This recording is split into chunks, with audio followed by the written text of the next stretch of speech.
মৃত ব্যক্তির জন্য ভাড়া করে আলেমিনে কোরআন খতম করলে মৃত ব্যক্তির কোনো উপকারে আসবে কিনা? একটু আগে বলছি মৃত ব্যক্তির কোনো লাভ হবে না, যে পড়াইছে তারও লাভ হবে না, তার আমসালা দুইটাই যাবে, সওয়াবও হবে না, পয়সাও পাবেন না।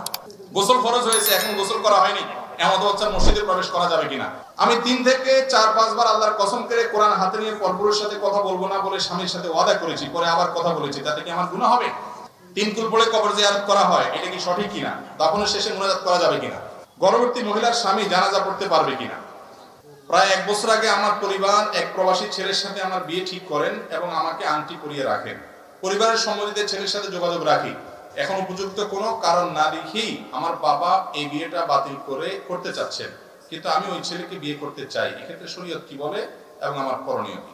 এরপরে প্রশ্ন হলো, আমরা জানি নামাজের মধ্যে যে সমস্ত ফরজ রয়েছে, যদি কোনো একটি ফরজ বাদ যায়, সেই ফরজগুলোর কোনটা বাদ গেলে কি নামাজের ক্ষতি হবে নাকি শুধু গুনাহ হবে আর কি?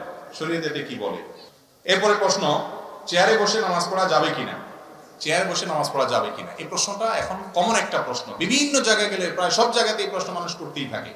রাতে গাছের ঢাল এবং ফল কাটা যাবে কিনা? এরপরে প্রশ্ন হলো, অলিমা ছেলের পক্ষ খাওয়াবে নাকি মেয়ের পক্ষ খাওয়াবে? মৃত ব্যক্তির জন্য 4 বা 40তম দিনে খাওয়ানো জায়েজ আছে কিনা? টাকা ধার্য করে খতম ইউনুস পড়া যাবে কিনা? আমাকে পরপর 2টা মেয়ে দিয়েছেন, আমি নামাজ পড়ে আল্লাহর কাছে বলতাম, হে আল্লাহ, আপনি আমাকে একটা ছেলে দিলে তাকে মাদ্রাসায় পড়াবো, কিন্তু ছেলেটা কোরআন শিখিয়েছি মাদ্রাসায় যেতে চায় না, করণীয় কি? লক্ষ্মীপুর জেলার রামগঞ্জ থানার অন্তর্গত মধ্য করপাড়া যুব সমাজ ও এলাকাবাসীর উদ্যোগে আয়োজিত আজকের এই প্রথম বার্ষিক ওয়াজ মাহফিলের সম্মানিত সভাপতি, বিজ্ঞ উলামায়ে কেরাম, উপস্থিত অত্র এলাকার গণ্যমান্য মুরব্বিয়ানে আযম এবং দূর দূরান্ত থেকে আগত আমার প্রাণ প্রিয় দিন দরদি ভাইরাও, পর্দার আলেম মা বোনেরা, আমি অত্যন্ত আনন্দিত এবং অত্যন্ত আপ্লুত এই জন্য যে আজকের এই মাহফিলেও আলহামদুলিল্লাহ যুব সমাজের উপস্থিতি উল্লেখ করার মতো, চোখে পড়ার মতো। এবছর আমরা যতগুলো মাহফিল করেছি বা করে চলেছি, এবছরের মাহফিলের একটা বিশেষ মাত্রা আমরা দেখতে পাচ্ছি, তা হলো ওয়াজ মাহফিলগুলোতে যুব সমাজ ওয়াজ মাহফিলের আয়োজক হলেও উপস্থিত শ্রোতাদের মধ্যে যুব সমাজের এত আধিক্য অন্য সময় সাধারণত আমরা দেখিনি। আলহামদুলিল্লাহ, এটি একটা আশা জায়গা নিয়ে বিষয়। এই এলাকাতে যে সমস্ত যুবকরা আছেন, আমি তাদেরকে বিনীতভাবে অনুরোধ করব, আল্লাহর রশিকে মজবুত করে আঁকড়ে ধরেন, একে অন্যে মিলেমিশে চলেন, যথাসম্ভব কোরআন এবং হাদিসের পথে কাঁধে কাঁধ মিলিয়ে চলেন। ইসলামের উপরে প্রতিষ্ঠিত থাকতে হলে দ্বীনি সার্কেলের কোনো বিকল্প নাই, সার্কেল সোহবত এর কোনো বিকল্প নাই। আপনি একজন একা ভালো মানুষ সমাজে ভালো থাকতে পারবেন না, আরেকজন ভালো মানুষের সহযোগিতা দরকার, আরেকজন ভালো মানুষের সাথে উঠা বসা করা দরকার। আল্লাহ বলেছেন, ইয়া আইয়ুহাল্লাযীনা আমানুত্তাকুল্লাহ ওয়া কুনু মা'আস সাদিকিন, এই ইমানদারগণ তোমরা তাকওয়া অবলম্বন করো, মুত্তাকি হও। আর মুত্তাকি হওয়ার উপায় কি? ওয়া কুনু মা'আস সাদিকিন, যারা ভালো মানুষ, যারা সত্যবাদী, যাদের ভেতর বাহির এক, যারা মুখলেস, যারা আমলদার, সেই সমস্ত ভালো মানুষদের সাথে উঠা বসা করতে হবে। তো সাধারণত যুবকরা ভালো যুবকদের সাথে যদি উঠা বসা করেন, তাদের মাধ্যমে মুত্তাকি হওয়া যাবে, তাকওয়ার দিকে অগ্রসর হওয়া যাবে। এই এলাকার যুবক ভাইদের কাছে আমি বিশেষভাবে শুরুতেই আহ্বান রাখতে চাই, আপনারা একে অন্যের সাথে কাঁধে কাঁধ মিলিয়ে এই এলাকাকে উন্নতির জন্য, এলাকার মানুষের অগ্রগতির জন্য, অভাবী মানুষের পাশে দাঁড়ানোর জন্য সামাজিক কার্যক্রম এবং অন্যান্য যত কার্যক্রম আছে সেগুলো করবেন। সেই সাথে ইসলামের প্রচারের জন্য, দাওয়াতের কাজের জন্য, কোরআন এবং হাদিসের কাজের জন্য একে অন্যের সহযোগিতা করে কাঁধে কাঁধ মিলে মিশে একত্র হয়ে থাকবেন। এক একজন এক এক মুখী হবেন না, তাহলে আল্লাহর সাহায্য কেউ পাবেন না। সবাই মিলেমিশে থাকবেন তো ইনশাআল্লাহ?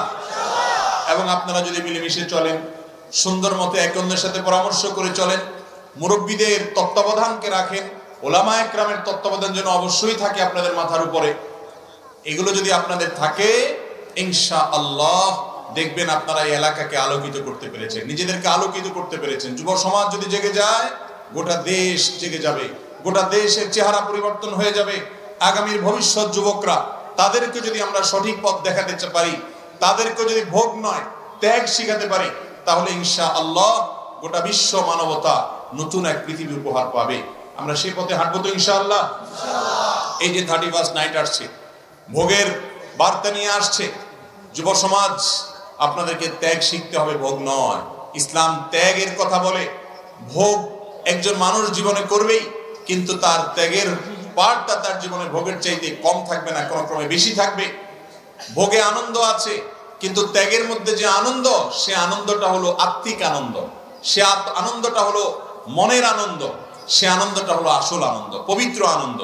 এই জন্য 31st নাইট বলেন, যত প্রকার এই জাতীয় উৎসব বলেন, এই সমস্ত উৎসবগুলো যারা আমদানি করে, তারা মূলত আমাদের মধ্যে আবেগ, আমাদের মধ্যে যে উচ্ছ্বাস, আমাদের মধ্যে যে জোশ জজবা আছে, এগুলোকে পুঁজি হিসেবে ব্যবহার করে সাম্রাজ্যবাদী বাণিজ্যিক সাম্রাজ্যবাদের লোকেরা তারা আমাদের সম্পদটা লুট করতে চায়। আমরা ফুর্তি ফার্তা করার জন্য পয়সা কড়ি খরচ করব, দিন শেষে তাদের ব্যবসা দরকার।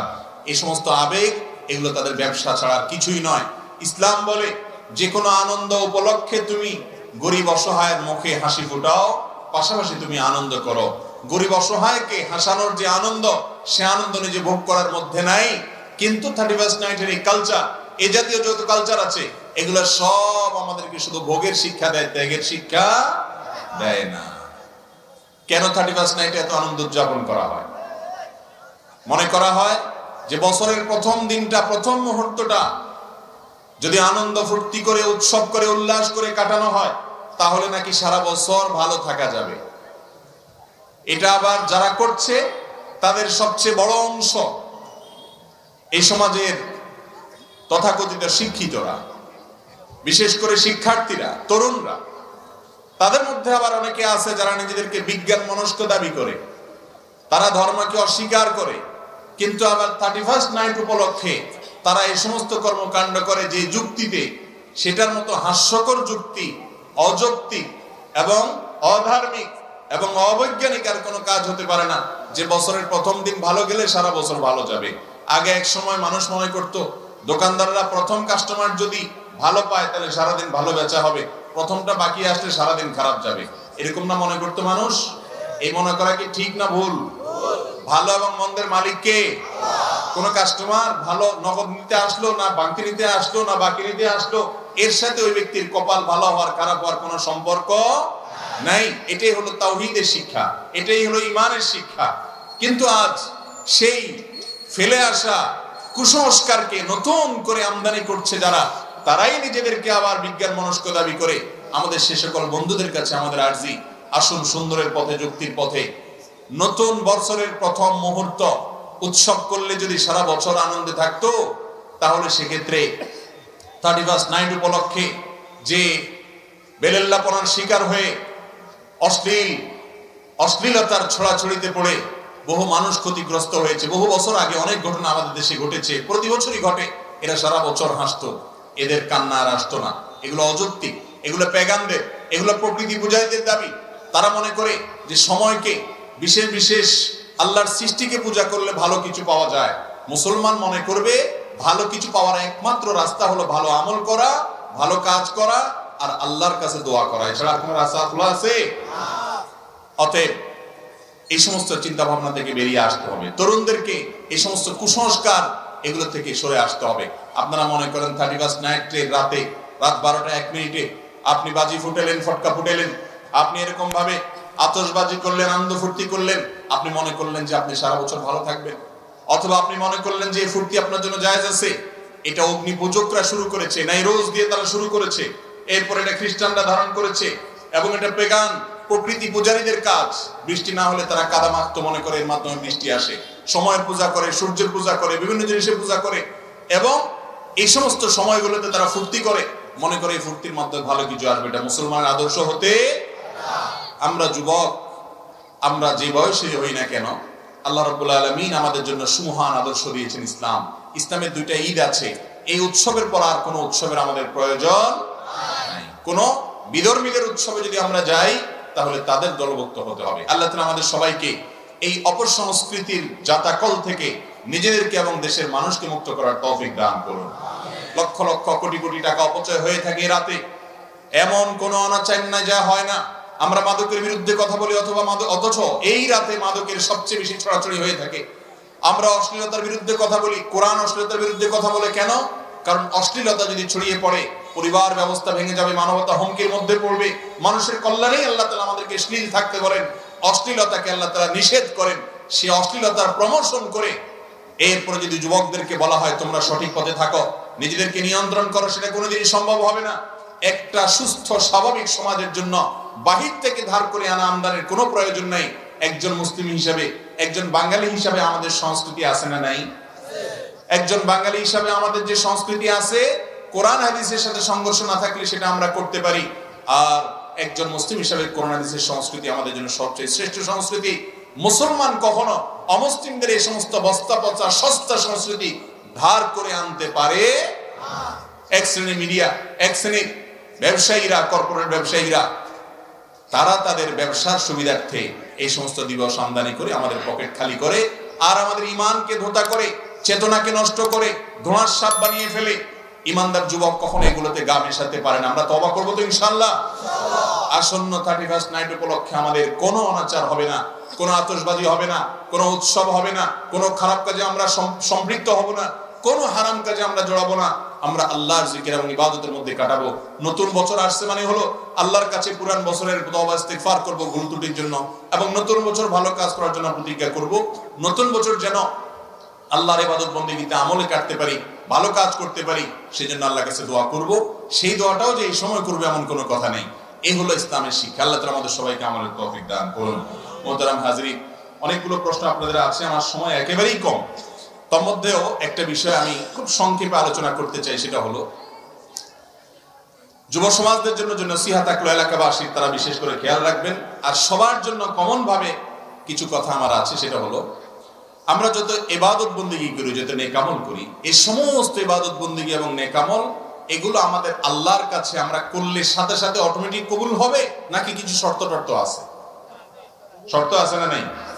আমরা যা কিছু আল্লাহর কাছে ইবাদত করব, ইবাদত নিবেদন করব, সাথে সাথে আল্লাহ অটোমেটিক কবুল করে নেবেন? সেগুলো আল্লাহ তাআলা কবুল করার, গ্রহণ করার জন্য কিছু কন্ডিশন, কিছু শর্ত আল্লাহ তাআলার আছে না নাই? সেই শর্তগুলো আমরা আজকে জানবো খুব সংক্ষেপে কয়েক মিনিটে। 1 নম্বরের শর্ত হলো শিরিক মুক্ত ঈমান থাকতে হবে। আল্লাহর কাছে কোনো আমল করলেন, দোয়া করলেন, 2 রাকাত সালাত আদায় করলেন, একটা সিয়াম রাখলেন, তেলাওয়াত করলেন, হজ করলেন, উমরা করলেন, দায় রাখলেন, ওয়াজ শুনলেন, ওয়াজ করলেন, যত ভালো কাজ করেন, এই সমস্ত ভালো কাজ আল্লাহ রাব্বুল আলামিনের কাছে কাউন্টেবল হতে হলে 1 নম্বরের শর্ত হলো আপনার মধ্যে ঈমান থাকতে হবে। এমন ঈমান যে ঈমানের ভিতরে নেফাকে আকবর, শিরকে আকবর, কুফরে আকবর নাই, শিরিক নাই, শিরিক মুক্ত ঈমান আছে। এরকম ঈমান থাকলে তখন আল্লাহ তাআলা আপনার আমল কি করবেন? কবুল করবেন। শিরিক মুক্ত ঈমানটা কি বিস্তারিত ব্যাখ্যা যাওয়ার সুযোগ নেই, শুধু সংক্ষেপে এটুকু বলি, আমরা ঈমানদার এবং তাওহীদবাদী। আল্লাহ তাআলার প্রতি আমরা আমাদের তাওহীদের স্বীকারোক্তি দিয়েই ঈমানদার হয়েছি। আশহাদু আল্লা ইলাহা, আল্লাহ ছাড়া সত্যিকারের ইবাদতের উপযুক্ত আর কেউ, কোন পীর সাহেব, জীবিত মৃত, কোন মাজার, কোন কবর, কোন ব্যক্তি, কেউ কি আমাদের উপাসনা, আমাদের পূজা, আমাদের ইবাদত, আমাদের বন্দেগী, আমাদের কপাল, আমাদের সেজদা, আমাদের প্রার্থনা এগুলো পাওয়ার হকদার আছে? নবী করিম সাল্লাল্লাহু আলাইহি ওয়াসাল্লাম তার এক সাহাবীকে বলেছেন, ইযা সাআলতা ফাসআলিল্লাহ। লৌকিক ভাবে কারোর কাছে কিছু চাইলেন, ভাই একটা কলম দেন, কাগজ দেন, এটা ভিন্ন কথা। অলৌকিক ভাবে কিছু যদি চান, অদৃশ্য কারোর কাছে যদি কিছু চান, কারোর হাতে পাওয়ার আছে, স্পিরিচুয়াল বা অদৃশ্য পাওয়ার আছে, এরকম যদি মনে করেন, তাহলে সেটা একমাত্র এক সত্তার কাছে আছে, তিনি হলেন আল্লাহ রাব্বুল আলামিন। অতএব তুমি যখন কিছু চাইবা, শুধু তার কাছে চাইবা। ওয়াইদাস্তাআনতা ফাসতাঈন বিল্লাহ, যখন কিছু সাহায্য চাইবা, বিপদে পড়বে, তখন সে প্রার্থনাও কার কাছে করবা? আল্লাহর কাছে। 5 ওয়াক্ত নামাজে প্রতি রাকাতে সূরা ফাতিহা আমরা বলি ইয়াকা না'বুদু, আল্লাহ শুধু তোমারই ইবাদত করি, শুধু তোমারই ইবাদত করি। এটা আমরা মুখে বলতেছি। আমরা যদি কোনো কবরে সিজদা করি, আমরা যদি কোনো কবরে পূজা করি, আমরা যদি কোনো কবরে গিয়ে দোয়া করি, কবরওয়ালার কাছে সন্তান চাই, ব্যবসার উন্নতি চাই, নির্বাচনে জয়লাভ করা চাই, এই কাজগুলো যদি আমরা কোনো মাজারওয়ালার কাছে, যিনি শায়িত আছেন অথবা জীবিত আছেন, মনে করি তার হাতে পাওয়ার আছে, তিনি বাবা পার করে দিবেন, এরকম যদি কোনো বিশ্বাস আমরা রাখি, এর নাম শিরিক। এর নাম কি ভাই? আর এই শিরিক সম্পর্কে আল্লাহ তাআলা বলেছেন, হে রাসূল, আপনাকে ওহী প্রেরণ করা হয়েছে, আপনার আগে সমস্ত নবী রাসূলদের জন্য কমন অর্ডার ছিল, সমস্ত নবী রাসূলদের জন্য একটা কমন নির্দেশনা ছিল, ওহী ছিল, যদি শিরকে লিপ্ত হন আগে যত আমল করেছেন সবগুলো ক্যান্সেল হয়ে যাবে, সবগুলো বরবাদ হয়ে যাবে, ওয়ালা তাকুনান্না মিনাল খাসিরিন, আর আপনি ক্ষতিগ্রস্ত হয়ে যাবেন। এই জন্য ইমানদার তার ইমানকে বাঁচাবে শিরক থেকে। চেষ্টা করবো তো ইনশাআল্লাহ। কোন মাজারে, কোন কবরে, কোন পীর জীবিত মৃত আমাদেরকে সন্তান দিতে পারে, ব্যবসার উন্নতি দিতে পারে, আমাদের নির্বাচনে জয়লাভ করাতে পারে, কোন কল্যাণ এনে দিতে পারে, কোন ক্ষতির হাত থেকে বাঁচাতে পারে? বাঁচানোর একমাত্র মালিক কে? আল্লাহ রাব্বুল আলামিন।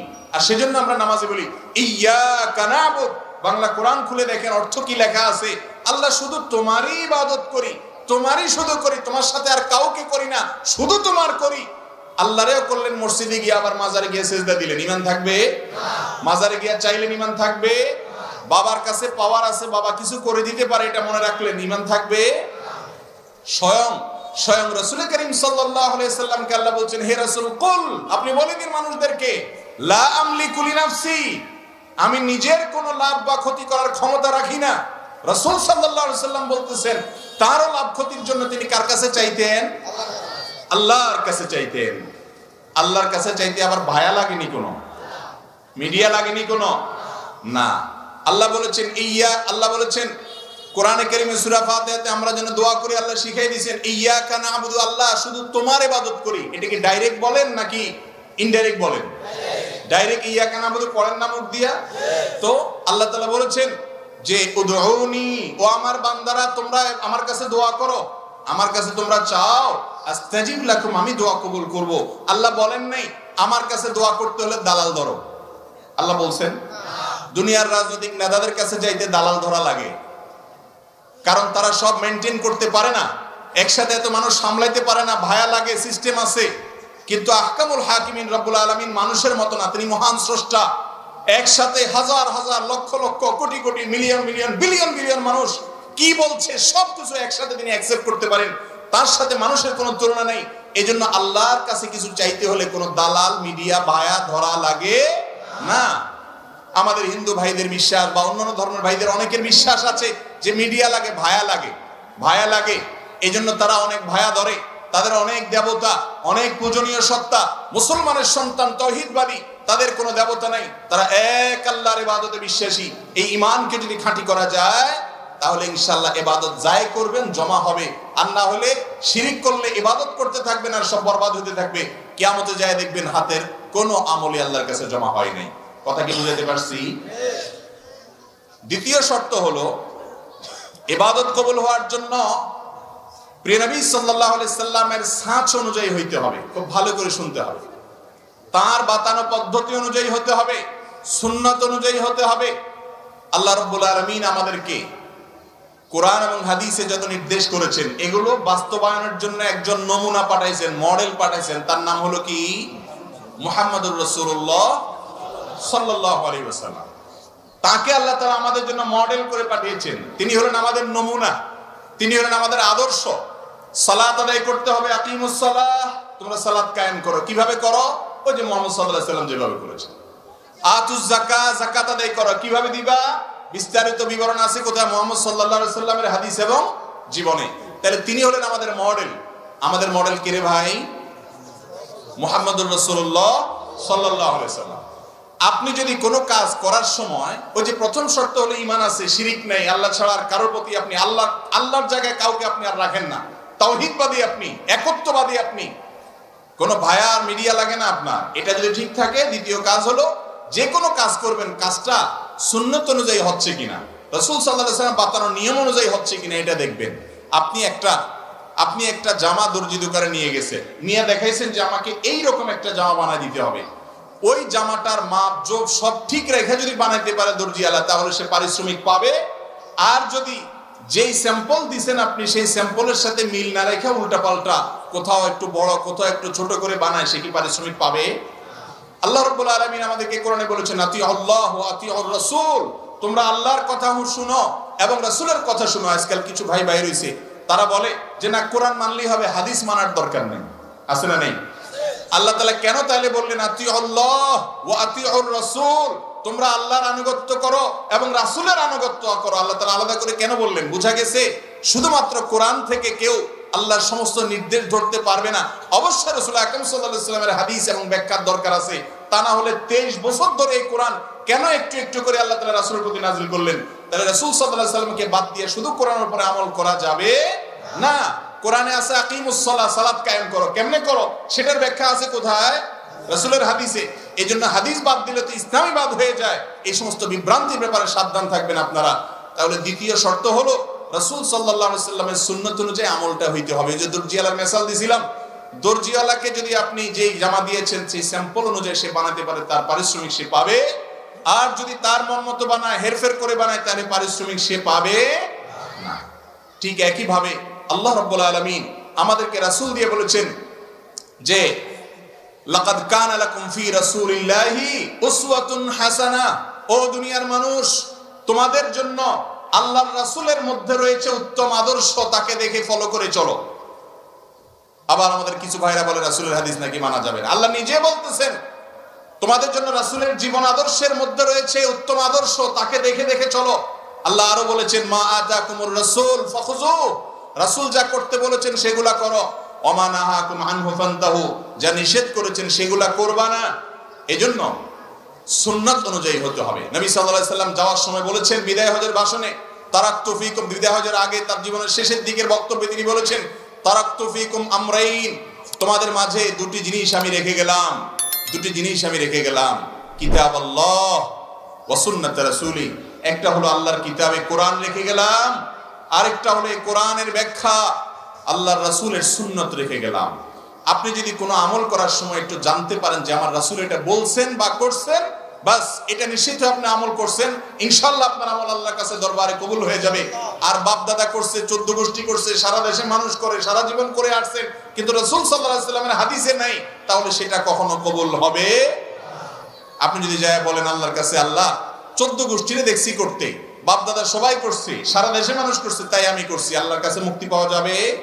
আল্লাহর কাছে মুক্তি পাওয়া যাবে যদি বলতে পারেন আল্লাহ আমি জানছি আমলটা আমার রাসূল করতে বলছেন, আমার রাসূল, আপনার রাসূল নির্দেশ করেছেন, তার হাদিসে আছে, আমি সাধারণ মানুষ হাদিস পড়তে পারি নাই, কিন্তু নির্ভরযোগ্য আলেম বলেছেন হ্যাঁ আছে, আমি তার প্রতি বিশ্বাস রেখে করেছি, তারপরে মুক্তি পেয়ে যাবেন ইনশাআল্লাহ। কথা কি বুঝাতে পারছি? আমরা কি মুক্তি চাই না ভাই? আখিরাতে আল্লাহর কাছে মুক্তি না চাইলে, মুক্তি না পাইলে একমাত্র গন্তব্য হবে জাহান্নাম, আর কোনো গন্তব্য সেখানে থাকবে। এই জন্য আল্লাহর কাছে যে কোনো আমল কবুল হোক, এটা যদি আমরা চাই তাহলে দ্বিতীয় শর্ত পূরণ করতে হবে, সুন্নাত অনুযায়ী হতে হবে, হাদিস অনুযায়ী হতে হবে। মন গড়া হলে হবে না। ইসলাম আবেগের নাম না, ইসলাম জোশের নাম না, ইসলাম লাফানোর নাম না, ইসলাম অনেক ভালো বক্তৃতার নাম না, ইসলাম অনেক লেকচারের নাম না। ইসলাম হলো শুধুমাত্র মুহাম্মদুর রাসূলুল্লাহ সাল্লাল্লাহু আলাইহি সাল্লামকে আপাদমস্তক দেখে দেখে, তার সুন্নাতকে, তার পদাঙ্ককে দেখে দেখে অনুসরণ করে করে জান্নাতে যাওয়ার নাম। বুঝতে পেরেছেন? রাসূল সাল্লাল্লাহু আলাইহি সাল্লামকে আল্লাহ তাআলা গাইড করে পেঠেছেন, গাইড। তিনি আমাদের জন্য গাইড, পথ প্রদর্শক। তিনি আগে চলে গেছেন জান্নাতের দিকে, আমরা তাকে দেখে দেখে যদি চলি আমরাও জান্নাতে যাব। আল্লাহ আমাদেরকে তৌফিক দান করুন। তাহলে আমাদের সমস্ত আমল, ইবাদত, ভালো কাজ এটা কবুল হওয়ার জন্য দ্বিতীয় শর্ত হলো মুহাম্মদ সাল্লাল্লাহু আলাইহি সাল্লামের সুন্নাত অনুযায়ী হইতে হবে। আপনি যদি সুন্নাত কোনটা, বিদআত কোনটা না জানেন, অন্তত আলেমদের কথার উপর নির্ভরশীল হতে পারেন, যে আলেম সত্য কথা বলবেন, যার কথা কাজে মিল আছে, যিনি আমলদার মানুষ, যিনি নামধারী আলেম না বাস্তবেও আলেম, কোরআন হাদিসের ইলম রাখেন, মোটামুটি আস্থা হয়, সে আলেম যদি বলেন হ্যাঁ এটা রাসূল সাল্লাল্লাহু আলাইহি ওয়াসাল্লাম বলেছেন, আপনাকে যদি হাদিসের উদ্ধৃতি দিতে পারেন আলহামদুলিল্লাহ, আপনি সেটার উপর আমল করবেন, সন্দেহ করার দরকার নেই, এবং এটার কারণে আপনি মুক্তি পেয়ে যাবেন। আর যদি আলেমদের মধ্যে, হুজুরদের মধ্যে মত পার্থক্য হয়, একটু বোঝার চেষ্টা করবেন কোনটা কোরআন হাদিসের কাছাকাছি, যেটাকে আপনার কাছাকাছি মনে হয়েছে ওটার উপর আমল করবেন, ভুল হইলেও আল্লাহর কাছে মুক্তি পেয়ে যাবেন ইনশাআল্লাহ। কিন্তু মূল হইতে হবে হাদিসে আছে কিনা, রাসূল বলছেন কিনা, নাকি বাপ দাদা দেখবেন? বলেন, বাপ দাদা দেখবেন? এলাকা দেখবেন? সারা দেশে মানুষ কি করে সেটা দেখবেন? দেখবেন কি কোরআন হাদিসে আছে কি? আপনি বলবেন আমি তো কোরআন হাদিস বুঝি না বাবা। আপনার বোঝার দরকার নেই, আলেমদের কাছে যান, তাদের উপর আস্থা রাখেন, বিশেষ করে যে আলেম নির্ভরযোগ্য মনে হয় তার কাছে যান, তার কাছ থেকে নেন। তিনি যদি বলেন হ্যাঁ রাসূল সাল্লাল্লাহু আলাইহি ওয়াসাল্লাম এটা বলেছেন, আপনি আস্থা রাখেন, আলহামদুলিল্লাহ, তিনি নির্ভরযোগ্য মানুষ হলে সেটার উপর আমল করলে আপনি নাজাত পেয়ে যাবেন। 3 নম্বর আমল কবুলের জন্য শর্ত হলো ইখলাস থাকা। ইখলাস থাকা, আল্লাহর সন্তুষ্টির জন্য কাজ করা, শুধুমাত্র আল্লাহর কাছে সওয়াবের আশা করা, দুনিয়ার কোনো ধান্দা থাকা যাবে। দান করছেন, মানুষের কাছে ভাবা আশা করেন, মানুষ কি বলবে না বলবে, ডানে বামে তাকান, একটু ভাবসাব আসে শরীরের মধ্যে, তাহলে এই আমল আল্লাহর কাছে কবুল হবে? যত আমল আছে এই সমস্ত আমল আল্লাহর কাছে কবুল হওয়ার জন্য শর্ত হলো ইখলাস থাকতে হবে। আমল হবে শুধু আল্লাহকে খুশি করার জন্য, আর কোনো উদ্দেশ্য থাকবে? তাহলে যত আমল ইবাদত আমরা করি এগুলো কবুল হওয়ার জন্য তিনটা শর্তের এক নম্বর হলো ঈমান থাকতে হবে খাঁটি, সেখানে ভেজাল থাকতে পারবে না, শিরিক থাকতে পারবে, আল্লাহর জায়গায় কাউকে রাখা যাবে। দুই নম্বর শর্ত হলো সমস্ত আমল হইতে হবে রাসূলের বাতানো পদ্ধতি অনুযায়ী, রাসূল সাল্লাল্লাহু আলাইহি সাল্লামের সুন্নাত অনুযায়ী। তিন নম্বর শর্ত হলো ইখলাস থাকতে হবে, নিয়তটা খাঁটি থাকতে হবে, নিয়তের মধ্যে ভেজাল রাখা যাবে। এই তিনটা কাজ যদি করতে পারেন, আমল যাই করেন, অল্প করেন আর বেশি করেন, সেটা আমল নামায় জমা হবে। কিয়ামতের দিন দেখবেন যে সেটা আপনার জন্য অপেক্ষা করতেছে সওয়াব হিসাবে। আর যদি তিনটার কোনো একটা না থাকে, ঈমান না থাকে, অথবা সুন্নাত অনুযায়ী না করেন, মন মতো বিদআত অনুযায়ী করেন, অথবা আপনার ইখলাস না থাকে, তাহলে সে আমলে জান্নাতে যাওয়া তো দূরের কথা, জাহান্নামে যাওয়া লাগবে। আল্লাহ তাআলা আমাদের সবাইকে বুঝার তৌফিক দান করুন। ঈমানগুলোকে হেফাজত করব তো ইনশাআল্লাহ, এবং এই তিনটা শর্ত পূরণ করে আমরা নেক আমল করব। আল্লাহ তাআলা আমাকে, আপনাকে, আমাদের সবাইকে সেভাবে আমল করার তৌফিক দান করুন। ভাই, প্রশ্ন উত্তরের জন্য সময় খুব বেশি নাই মনে হয়। কয়টা বাজছে? 7টা। নারীদের সুন্নতি পোশাক কোনটাকে বলা হয়? আমরা আমাদের দেশে সাধারণত মনে করি যে লম্বা জুব্বা, দাড়ি অথবা পাঞ্জাবি টুপি এটা পুরুষদের জন্য সুন্নতি পোশাক, আর মহিলাদের জন্য সুন্নতি পোশাক কি? থ্রি পিস, ওড়না, এরকম এগুলোকে আমরা সুন্নতি পোশাক মনে করি। মূলত পোশাকের ক্ষেত্রে কোরআন এবং হাদিসের মৌলিক নির্দেশনা আছে, সেই নির্দেশনাগুলো মানাই হলো আমাদের কর্তব্য। যেমন পুরুষের জন্য কোরআন এবং হাদিস পোশাকের ক্ষেত্রে যে নীতিমালা দিয়েছে, তার প্রথম হলো পুরুষ নারীর সাথে মিল হয়, নারীর পোশাকের সাথে খাপ খায়, সাদৃশ্য হয়, দেখতে একই রকম লাগে, সেই স্টাইল বেশভূষা ধারণ করবে না। একই কথা নারীর ক্ষেত্রেও প্রযোজ্য। নারী পোশাক পরার ক্ষেত্রে পুরুষের মতো পোশাক পরবে না। আজকাল আছে না, প্যান্ট শার্ট পরে নারী না পুরুষ বোঝা যায় না, একই রকম পোশাক পরে, এটা হাদিসে নিষেধ, এবং নবী সাল্লাল্লাহু আলাইহি ওয়াসাল্লাম লানত করেছেন এরকম পোশাক যারা পরে তাদের উপরে। এক। দ্বিতীয়ত, পুরুষের জন্য সতর হলো নাভি থেকে হাঁটুর নিচ পর্যন্ত এইটুকু কমপক্ষে ঢাকা, বাকিগুলো যদি অন্য পুরুষরা দেখে অসুবিধা নাই। আর নামাজের সময় বিশেষ করে কাঁধও ঢাকার কথা হাদিসে আসছে। যত সুন্দর পোশাকে নামাজ পড়া যায় তত ভালো। মহিলাদের জন্য নামাজের পোশাক হলো তাদের মুখমণ্ডল, 2 হাতের কবজি ছাড়া গোটা শরীর চুল সহকারে সবগুলো ঢাকতে হবে। শাড়ি পরলেও তার উপরে বড় ওড়না বা চাদর দিয়ে এমন ভাবে ঢাকতে হবে যে হাতের গোছা, পেট, পিঠ, কাঁধ, বুক এগুলো যেন দেখা না যায়, গলা যেন দেখা না যায়, এগুলোকে ঢাকতে হবে। এগুলো সতর নামাজের মধ্যে। আর নামাজের বাইরে পরপুরুষের সামনে আলমারআতু আওরা, নবী সাল্লাল্লাহু আলাইহি ওয়াসাল্লাম বলেছেন, নারী আপাদমস্তক নিজেকে ঢেকে ঢুকে রাখবে তার সম্ভ্রম রক্ষার জন্য, তার আত্মসম্মানের জন্য, আত্মমর্যাদার জন্য। তাকে নিয়ে কেউ বাজে চিন্তা করবে, তাকে নিয়ে কেউ মনে মনে কুকল্পনা করবে, সেই সুযোগ দিবে না একজন সম্ভ্রান্ত মুসলমান নারী। সেই জন্য তাকে আল্লাহ তাআলা পর্দার নির্দেশ করেছেন পরপুরুষের সামনে। আর বাসার সাধারণ মহিলাদের সামনে সাধারণ ড্রেসে থাকবেন। এর বাইরে তৃতীয় যে নির্দেশনা আছে সেটা হলো অমুসলিম এবং কাফেরদের ধর্মীয় কোনো নিদর্শন বহন করে এমন কোনো পোশাক পরবে না। আজকাল কিছু ধুতির মতো পায়জামা বের হয়েছে, আছে না? নাই? যে ধুতির মতো পায়জামা, দেখতে ধুতির মতো লাগে, তাহলে ধুতি এটা একটা ধর্মীয় পোশাক আমাদের হিন্দু ভাইদের। তারা তাদেরটা করছে করুক, কিন্তু একজন মুসলিম হিসাবে আমি তার বেশ ধারণ করতে পারি না, তার সাথে সাদৃশ্য করতে পারি না। আবু দাউদের হাদিসে নবী সাল্লাল্লাহু আলাইহি ওয়াসাল্লাম বলেছেন, মান তাশাব্বাহা বিকওমিন ফাহুয়া মিনহুম, যারা যাদের সাথে বেশ ধরে তারা তাদের দলে চলে যায়। তাহলে এটা হলো তৃতীয় মূলনীতি, সেটা নারীর জন্য, পুরুষের জন্য। অমুসলিম, কাফের, ফাসিক এমন এক মডেলের বেশভূষা ধরলেন, সেই মডেল যেরকম ক্যাপ পরে আপনি এরকম ক্যাপ পরলেন, তার ভিতর আল্লাহর ভয় নেই, সে ফাসিক। তাহলে সেক্ষেত্রে আপনি পোশাকের ক্ষেত্রে শরিয়ার নীতিমালা লঙ্ঘন করলেন। আপনি মুত্তাকিদের লেবাস করবেন, নেককাররা সাধারণত যে পোশাক পরে সে পোশাক পরবেন। পাঞ্জাবির ক্ষেত্রে আপনি জুব্বা পরেন অথবা ফাড়া পরেন। বাংলাদেশের মানুষের ঐতিহ্যের পোশাক হলো মূলত পাঞ্জাবি আর লুঙ্গি। পাঞ্জাবি আর কিরে ভাই, এই ঐতিহ্য ধরে রাখছে হুজুররা সবচাইতে বেশি। লুঙ্গি হুজুররা তুলনামূলক সবচাইতে বেশি পরে, ঠিক না বেঠিক? মাস্টাররা লুঙ্গি কম পরে, হুজুররা একটু বেশি পরে। অথচ লুঙ্গিটা হলো আমাদের দেশের ঐতিহ্য, প্যান্ট এটা তো আমাদের দেশের ঐতিহ্য না, ঠিক না বেঠিক? আমাদের যত জাতীয় নেতা ছিলেন তারা দেখেন বেশিরভাগই লুঙ্গি আর পায়জামা পরতেন, ঠিক না বেঠিক? এবং এটা আমাদের দেশের আবহমান কাল থেকে চলে আসা পুরুষদের এই পোশাক, কিন্তু এখন এটা পড়তে আমাদের লজ্জা হয়। আমাদের যুবকরা তো বাইরে বাসায়ও লুঙ্গি আজকাল পড়তে চায় না। শহরের যুবকরা তো 3/4 প্যান্ট ছাড়া আর কিছু বুঝে না। চুঙ্গা পড়তে জানে শুধুমাত্র, লুঙ্গি পড়তে জানে না। কি স্বাধীনতা লুঙ্গিতে আছে, এটা যদি জানতো তাহলে সবাই লুঙ্গি ধরতো। যাই হোক, তো লুঙ্গি আর প্যান্ট কথা না, প্যান্ট যদি কোনো যুবক পরেন সেটা যদি ঢিলা ঢালা হয়, সেটা যদি পর্দা মানে পোশাকের যে নীতিমালা আছে এটা লঙ্ঘন না হয়, কোনো অসুবিধা নেই। আপনি এমন টাইট পোশাক যদি পরেন তাতে আপনার শরীর অঙ্গ প্রত্যঙ্গ বুঝে আসে, সতরের যে অংশগুলো সেগুলো প্রকাশিত হয়ে যায়, স্পষ্ট হয়ে যায়, বোঝা যায়, তাহলে সেটা জায়েজ নাই।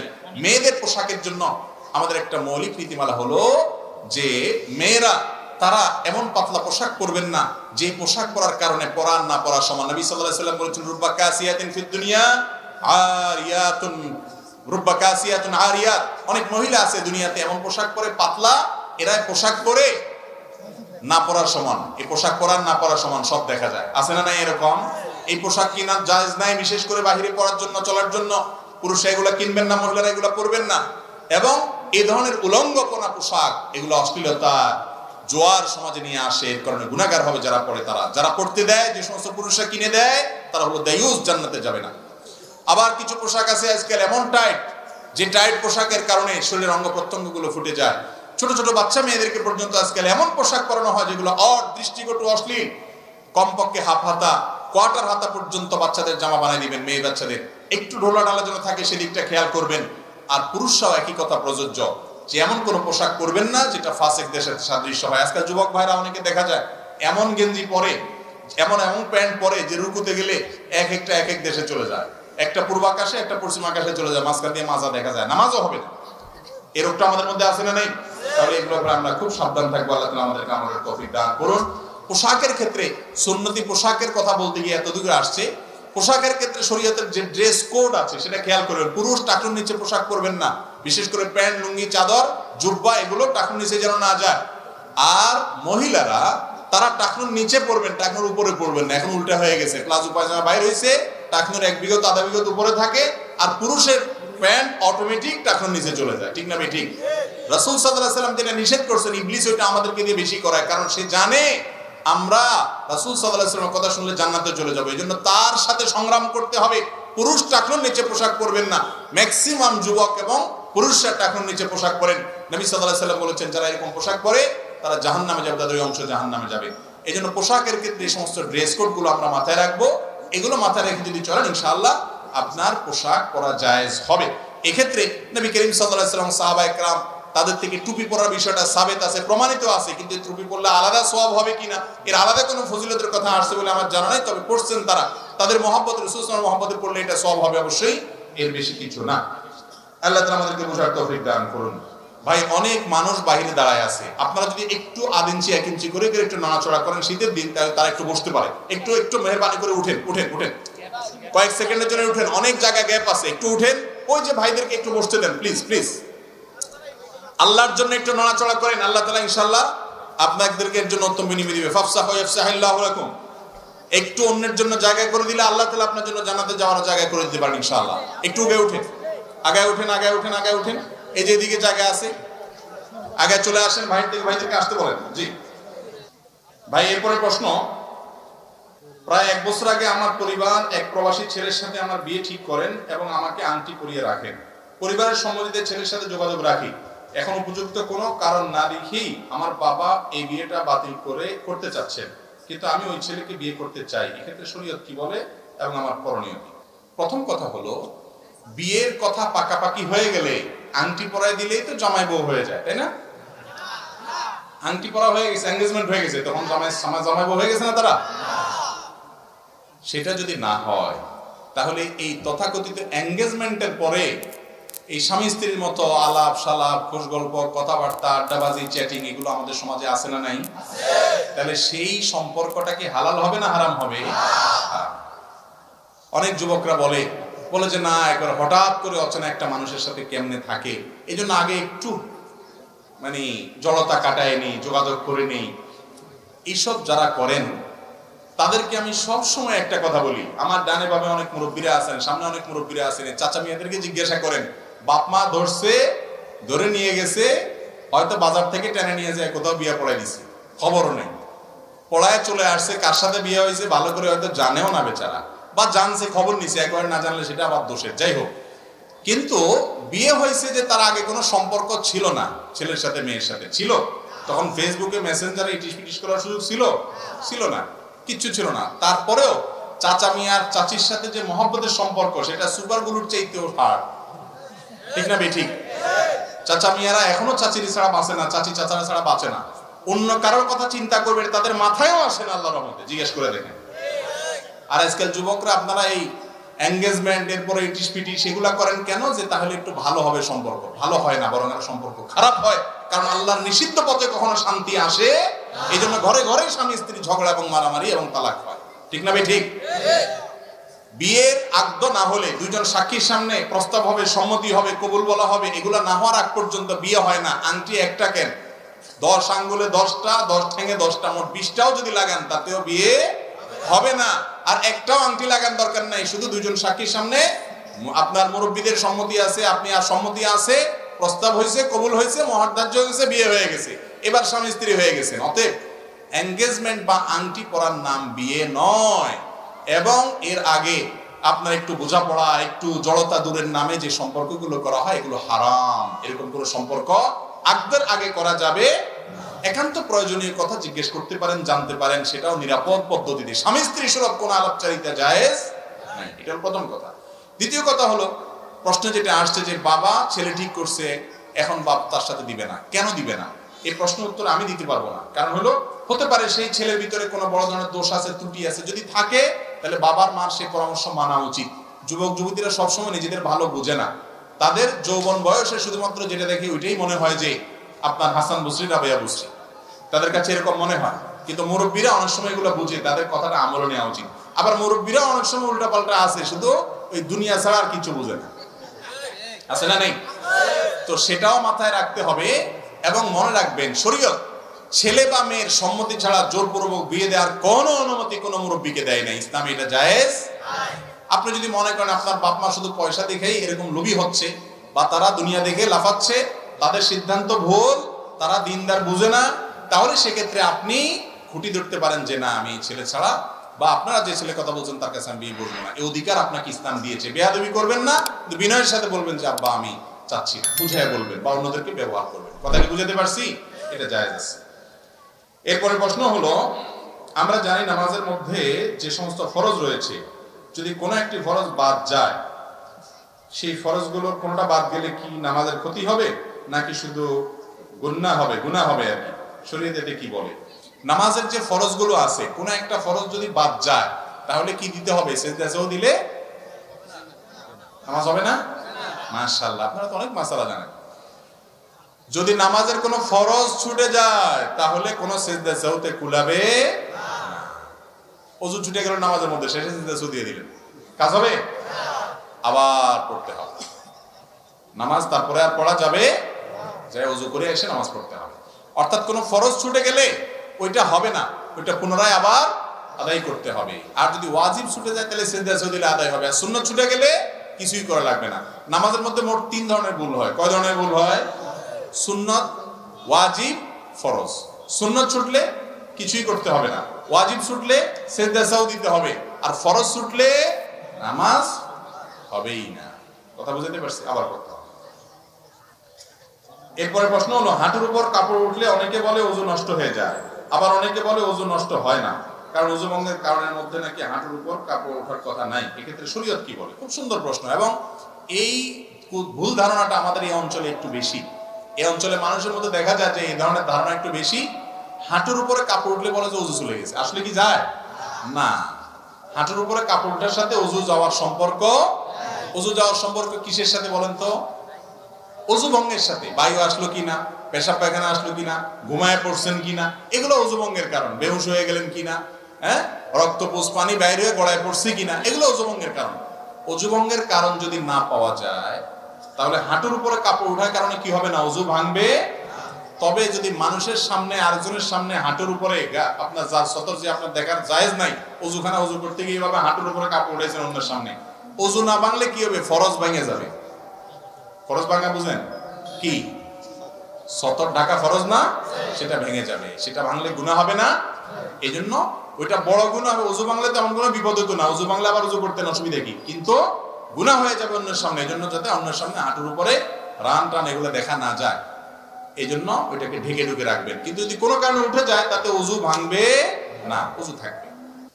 এই যে আজানের জবাব দিলাম আমরা, এটার ফজিলত জানেন আপনারা? অনেকে এটা জানেন না এবং আমলও করেন না। অনেকের কাছে বিষয়টা নতুন। সেটা হলো মুয়াজ্জিন যখন আজান দেয়, মুয়াজ্জিন যা বলে, নবী করিম সাল্লাল্লাহু আলাইহি সাল্লাম সহিহ মুসলিম হাদিসে আসছে, তিনি আমাদেরকে নির্দেশ করেছেন যে যেন আমরা কুলু মিসলা মা ইয়াকুলুল মুয়াজ্জিন, মুয়াজ্জিন যা বলে আমরা যেন সেটা বলি। এটা হলো আজানের জবাব। কিভাবে সেটা? মুয়াজ্জিন যখন আল্লাহু আকবার বলে, বলার পর আমরা কি বলবো? আল্লাহু আকবার, আল্লাহু আকবার। মুয়াজ্জিন আবার যখন আল্লাহু আকবার বলবে, আমরা কি বলবো? আল্লাহু আকবার, আল্লাহু আকবার। মুয়াজ্জিন যখন আশহাদু আল্লা ইলাহা ইল্লাল্লাহ বলে, আমরা কি বলবো? আশহাদু আল্লা ইলাহা ইল্লাল্লাহ। মুয়াজ্জিন যখন আশহাদু আন্না মুহাম্মাদুর রাসূলুল্লাহ বলবে দুইবার, আমরা কি বলবো? প্রত্যেকবার বলার পরে আমরা আশহাদু আন্না মুহাম্মাদুর রাসূলুল্লাহ বলবো। আশহাদু আন্না মুহাম্মাদুর রাসূলুল্লাহ, আশহাদু আন্না মুহাম্মাদুর রাসূলুল্লাহ বলবো। আবার মুয়াজ্জিন যখন হাইয়া আলাস সালাহ বলে, আমরা কি বলবো? লা হাওলা ওয়ালা কুওয়াতা ইল্লা বিল্লাহ। এই একটা শুধু বেশ কম, আর সবগুলো যেমনি আছে এমনি। মুয়াজ্জিন যখন আবার বলবে হাইয়া আলাস সালাহ, কি বলবো? লা হাওলা ওয়ালা কুওয়াতা ইল্লা বিল্লাহ। মুয়াজ্জিন যখন বলবেন হাইয়া আলাল ফালাহ, তখন কি বলবো? লা হাওলা ওয়ালা কুওয়াতা ইল্লা বিল্লাহ। আবার মুয়াজ্জিন যখন হাইয়া আলাল ফালাহ বলবে, একই ভাবে লা হাওলা ওয়ালা কুওয়াতা ইল্লা বিল্লাহ। মুয়াজ্জিন যখন আল্লাহু আকবার বলবে, আমরা আল্লাহু আকবার বলবো। যখন লা ইলাহা ইল্লাল্লাহ বলে, আমরা কি বলবো? লা ইলাহা ইল্লাল্লাহ। এই যে মুয়াজ্জিন যা যা বলছেন সাথে সাথে তা বলছেন, শুধু হাইয়া আলাস সালাহ হাইয়া আল ফালাহ সময় লা হাওলা ওয়ালা কুওয়াতা ইল্লা বিল্লাহ বলছেন। এটার লাভ কি জানেন? সুবহানাল্লাহ, অফুরন্ত লাভ। এটার লাভ হলো যে মুয়াজ্জিন সাহেবদেরকে আমরা সমাজে মূল্য দেই না, মর্যাদা দেই না। তাদের মর্যাদা জানেন? বিশেষ করে যদি কেউ আল্লাহকে খুশি করার জন্য মুয়াজ্জিনি করে, এটা এত বড় একটা ইবাদত। কোন কোন ক্ষেত্রে ইমামত রাসূল আকরাম সাল্লাল্লাহু আলাইহি ওয়াসাল্লাম করেছেন, ওটার উপরে কিছু নেই। কিন্তু কোন ক্ষেত্রে অন্য অনেক আমলের চাইতে মুয়াজ্জিনের আজানের ফজিলত অনেক বেশি। হাদিসে আসছে কিয়ামতের দিন মুয়াজ্জিনের গর্দান অনেক লম্বা থাকবে।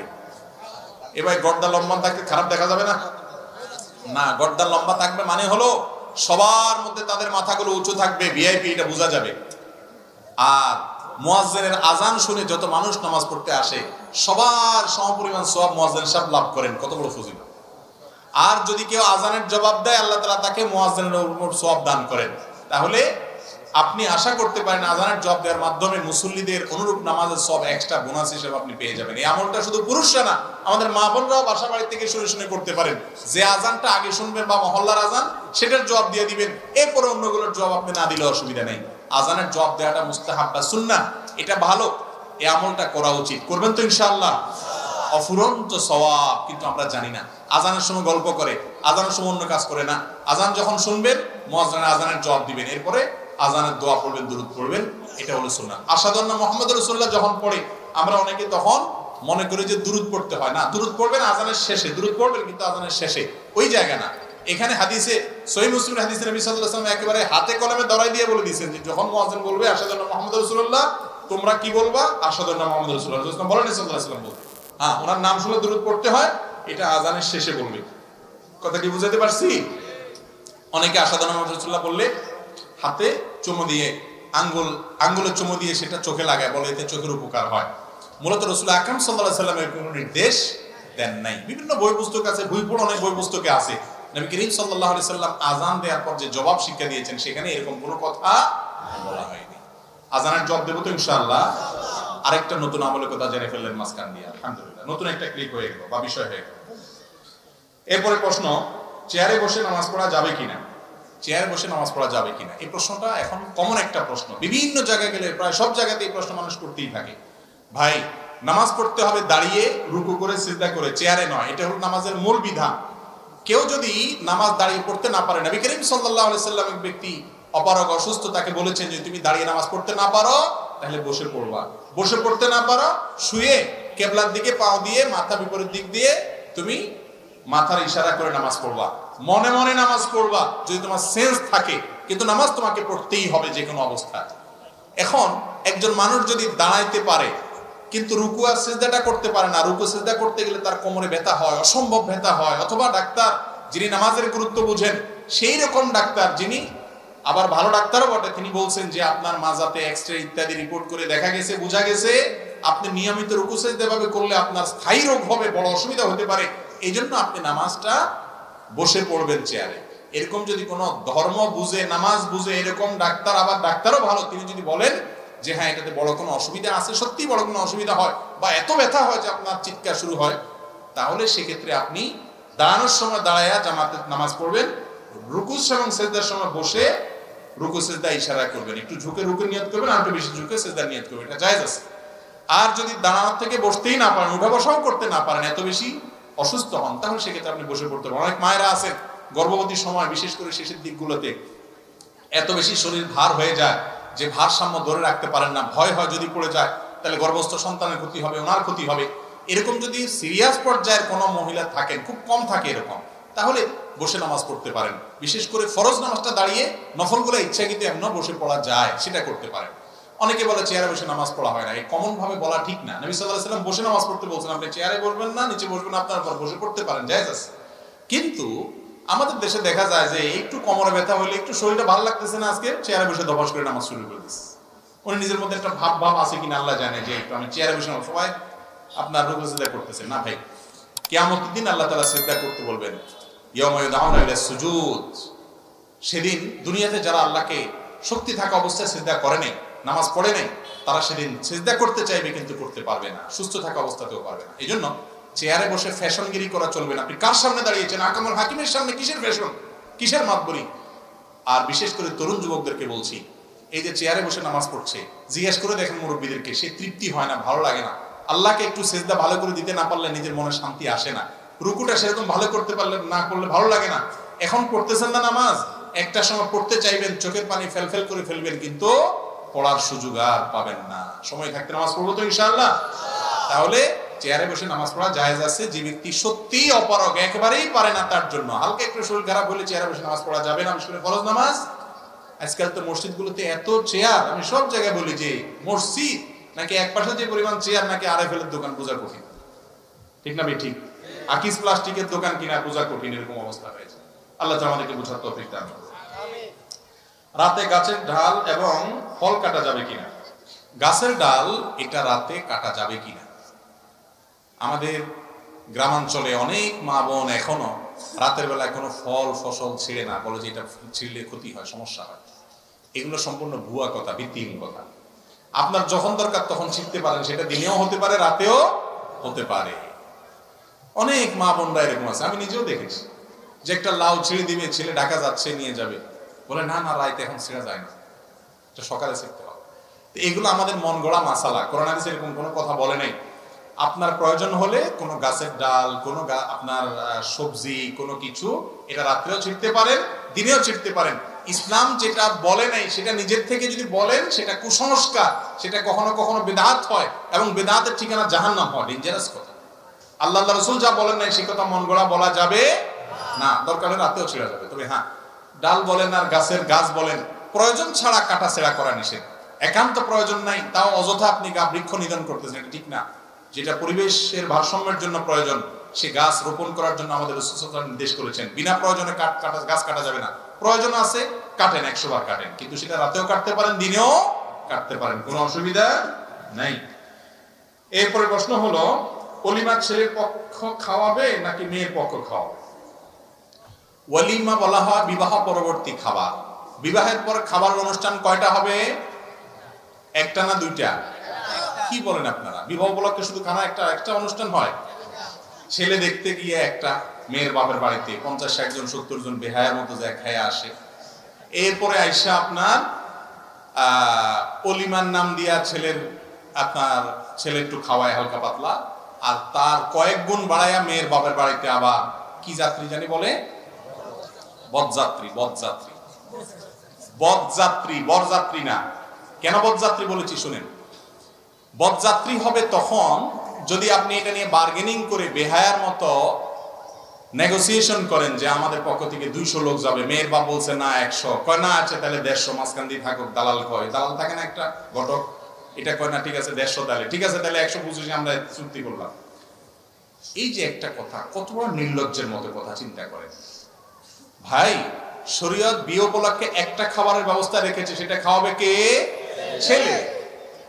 ওই ছেলে 50, 100, 200 যায় খাওয়াক না খাওয়াক, তার পুরা গ্রামের মানুষ শুদ্ধ নিয়ে যায় শ্বশুর বাড়িতে খায় আসে।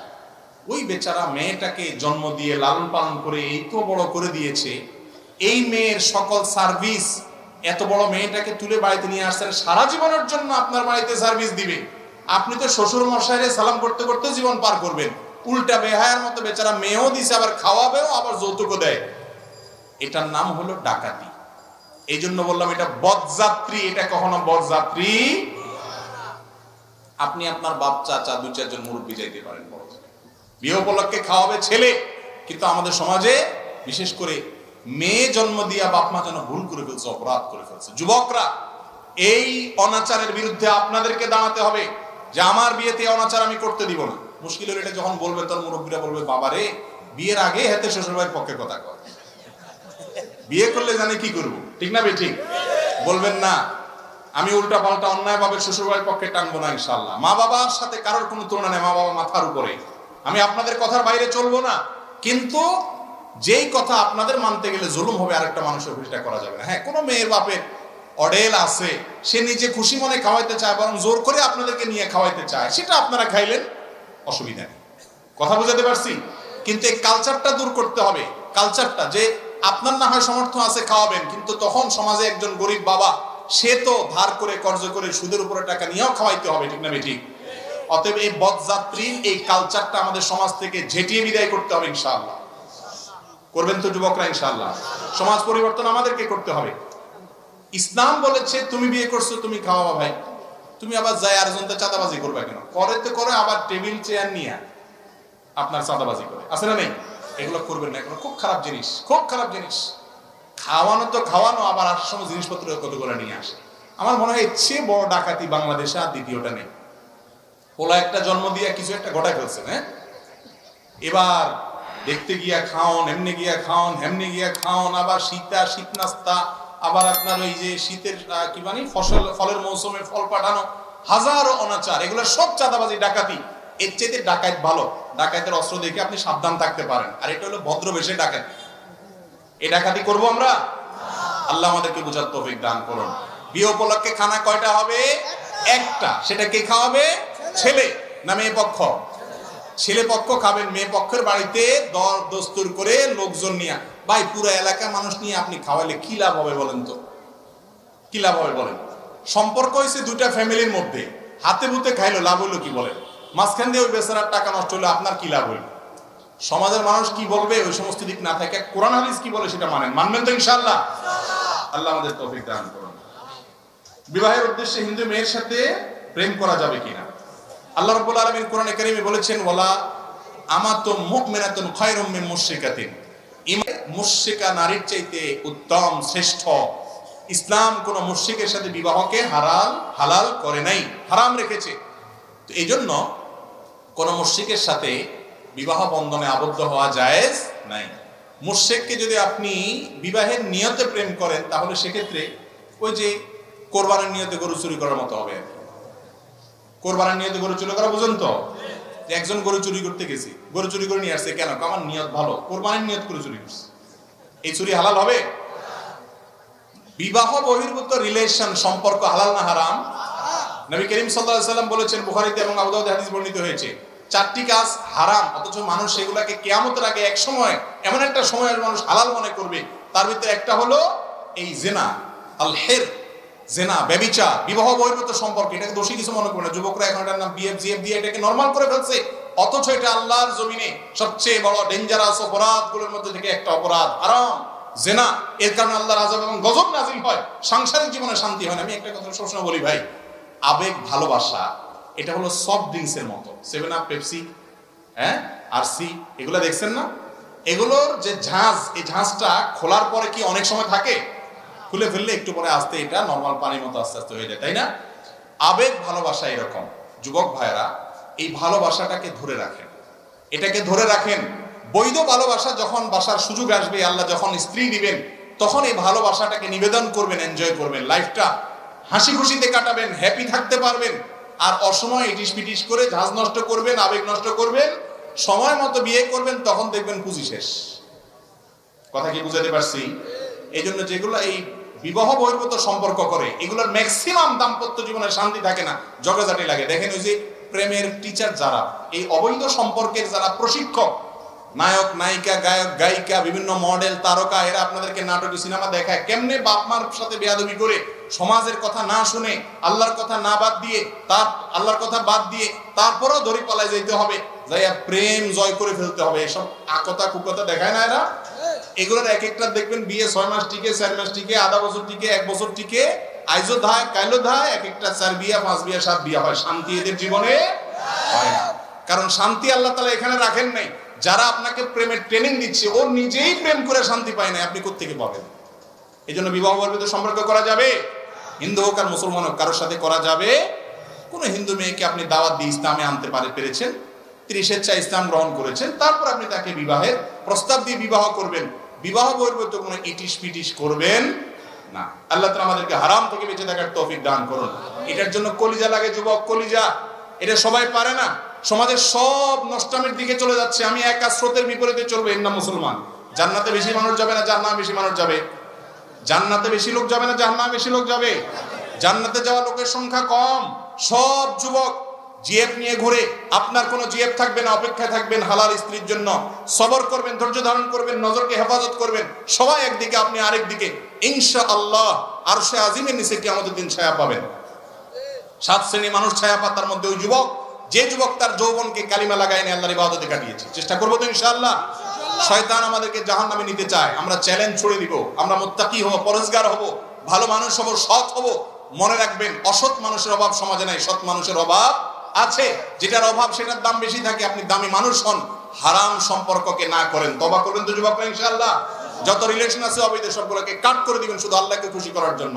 সাথে সাথে দেখবেন আল্লাহর সাথে একটা রিলেশন, একটা আত্মিক সম্পর্ক হয়ে গেছে। আল্লাহ আমাদের তৌফিক দান করুন। মৃত ব্যক্তির জন্য 4 বা 40তম দিনে খাওয়ানো জায়েজ আছে কিনা? ভাই, শরীয়তে নির্দেশ করেছে কেউ মারা গেলে তার ওয়ারিস তার আত্মীয় স্বজনকে এলাকাবাসী খাওয়াবে। কয়দিন খাওয়াবে? কমপক্ষে 3 দিন পর্যন্ত তাদেরকে মেহমানদারি করবে। আরো বেশি করতে পারলে ভালো, যদি তাদের মন খারাপ থাকে। আমাদের দেশে কেউ মারা গেলে তার আত্মীয় স্বজন, এলাকার লোকজন একটু ভাত তরকারি রান্না করে পাঠায় টুকটাক। এরপরে খাওয়ায়া যায়, খাওয়ায় না খাওয়ায় 4 দিন, 3 দিন, 7 দিন, 40 দিনের নাম করে পুরো এলাকার মানুষ আবার শুধু আসলে উঠে একদিনে এটা দেখে। ঠিক না ঠিক? এটা জায়েজ নাই। হিন্দুদের শ্রাদ্ধ থেকে আসছে, ভালো করে শুনে রাখেন। মুর্দার খাওয়া নিয়ে এটা ইসলামে জায়েজ নাই। মুর্দার খাওয়ার নামে যেটা আমাদের দেশে আছে 40 দিন, 3 দিন, 7 দিন, এই কালচার গুলো আসছে হিন্দুদের থেকে। হিন্দু ভাইরা তাদেরটা করে করুক, কিন্তু অ্যাজ এ মুসলিম আপনি আরেকটাকে অনুসরণ করতে পারেন না। তাহলে আপনার কোনো বিলিভের, আপনার বিশ্বাসের, ইমানে কোনো মানে থাকে না। তাদের বিশ্বাস কি? যারা গুগল বুঝেন, নেট বুঝেন, শ্রাদ্ধ তালিম পেশর রফলাকার দর পরে বড় ধ দিয়া সার্চ দেন, দেখেন কি আসে। হিন্দুদের ধর্ম মতে আপনার কারোর মৃত্যুর পরে তার জন্য এলাকাবাসীকে, আত্মীয় স্বজনকে যদি না খাওয়ানো হয়, তাহলে স্বর্গে সেই লোকরে নাকি সোনা দানা দেওয়া হয়, খানা দেওয়া হয় না। বলে তোর আত্মীয় খাওয়ায় না, এই জন্য পাবি না। আমি নিজে দেখেছি, পড়েছি, তারপরে এসে বলতেছি। এই জন্য এই যে মুর্দার খানার নামে যে সমস্ত দিনক্ষণ ঠিক করে আমাদের দেশে যা খাওয়ায়, এগুলো জায়েজ নাই। ইসলাম এগুলো বলে নাই। যে মারা গেছে তার পরিবারে খাওয়াবেন, তাদের কাছ থেকে খানা আদায় করবেন না। হ্যাঁ, তারা তাদের বাবা মার তরফ থেকে গরিব দুঃখীকে কোনো দিনক্ষণ ঠিক করা ছাড়া এতিমখানাতে এমনি গরিবদেরকে খাওয়ানোটা ভিন্ন কথা। কিন্তু সামিয়ানা টাঙ্গায় ফুর্তি করে খাওয়াবেন। ভাই, মানুষ কখন খাওয়ায়? খুশির চোটে খাওয়ায়। বিয়ে করছেন, খুশি, একটা বউ ঘরে আসছে নতুন, মাশাআল্লাহ, এই খুশিতে অলিমা খাওয়াই দিবেন, তাই না? ছেলে হয়েছে, আল্লাহ সন্তান দিছে, মেয়ে হয়েছে, সন্তান দিছে, এই খুশিতে আকিকা খাওয়াই দিবেন। ছেলে পাস করছে, পরীক্ষা, চাকরি পাইছে, খুশির চোটে মিষ্টি খাওয়ান, তাই না? যত খাওয়া খাওয়াই ব্যাপার আছে, এগুলো সব খুশির চোটে হয় না, দুঃখের চোটে হয়? খুশির চোটে হয়।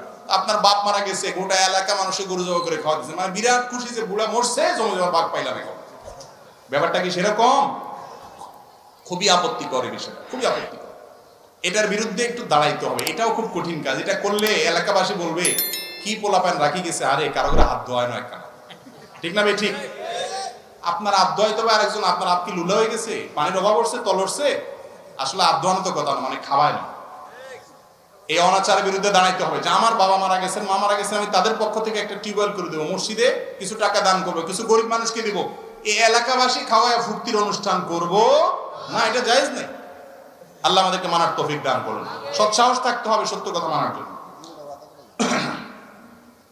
এই মুর্দার খাওয়ানোর যে অনাচার আছে, এই 3 দিন, 7 দিন, 40 দিন, এগুলো বন্ধ করবেন তো ইনশাআল্লাহ?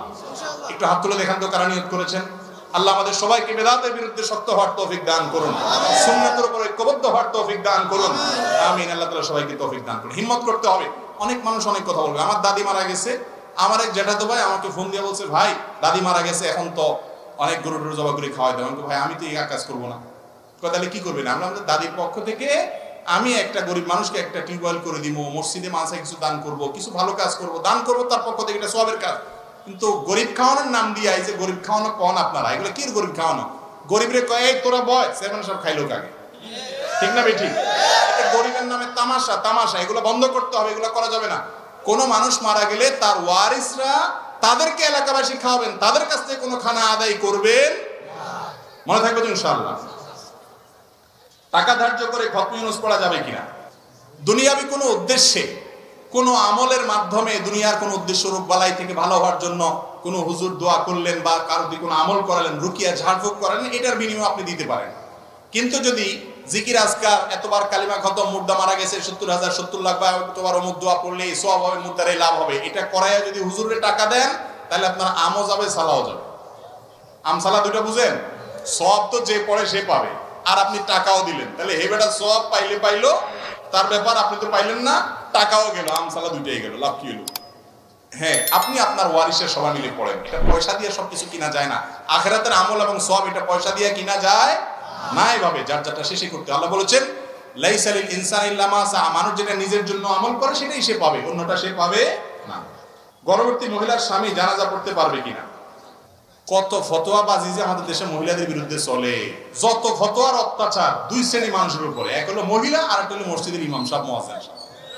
ইমাম সাহেব মুয়াজ্জিন সাহেবদের উপরে যত ফতোয়া, হুজুররা এটা করতে পারবো নি, ওইটা করতে পারবো নি। আরে ভাই, হুজুরদের জন্য কি আলাদা শরীয়ত আছে?